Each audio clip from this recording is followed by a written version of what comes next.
Hello everyone! Today's video po ay magluluto po tayo ng sponge style na isda. Ayan. Meron na tayo dito sa ating pressure cooker. Lalagyan ko na siya ng carrots. Isalansan ko lang yung carrots.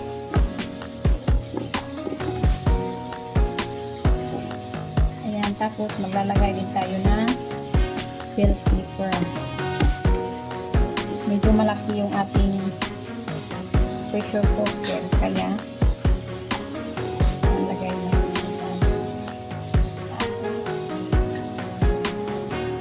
maglalagay tayo ng beans, pamintang buo,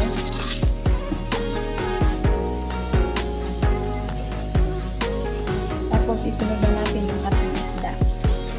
Yan, ipatong lang natin siya sa carrot at bell pepper para hindi siya masunog.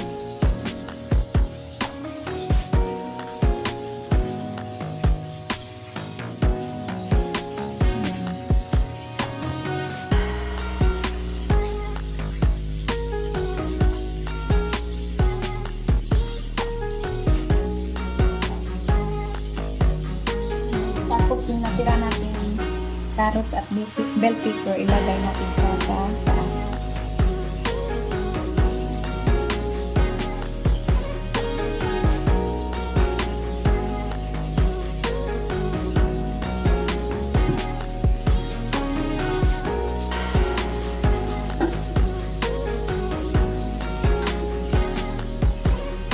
Lagyan natin ulit ng bay leaves at saka pamintang buo. Tapos maglalagay tayo ng olive na green.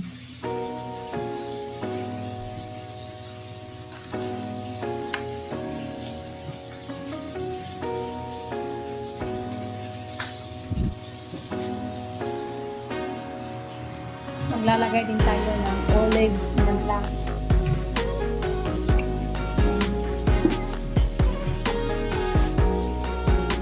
Maglalagay din tayo ng pangpalasa.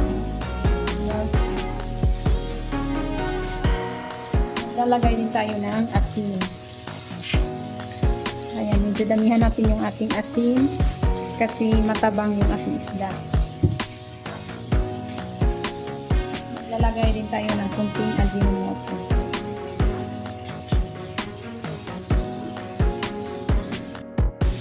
Ayan, maglalagay din tayo ng vinegar para hindi madaling masira yung ating isda. Tapos maglalagay tayo ng olive oil. Medyo damihan natin yung ating olive oil.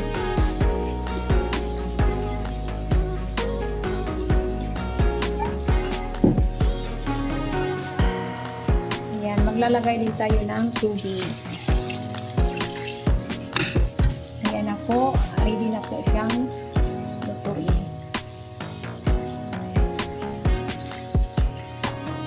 Kalimutan kong ilagay ang ating bawang kaya ihabol ko siya. Buksan natin yung ating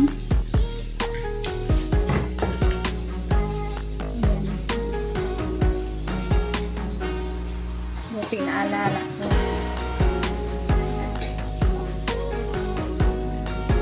Ayan, itutuloy na natin yung ating pagluluto.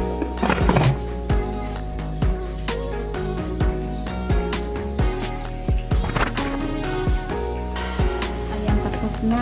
Papasinawin na natin.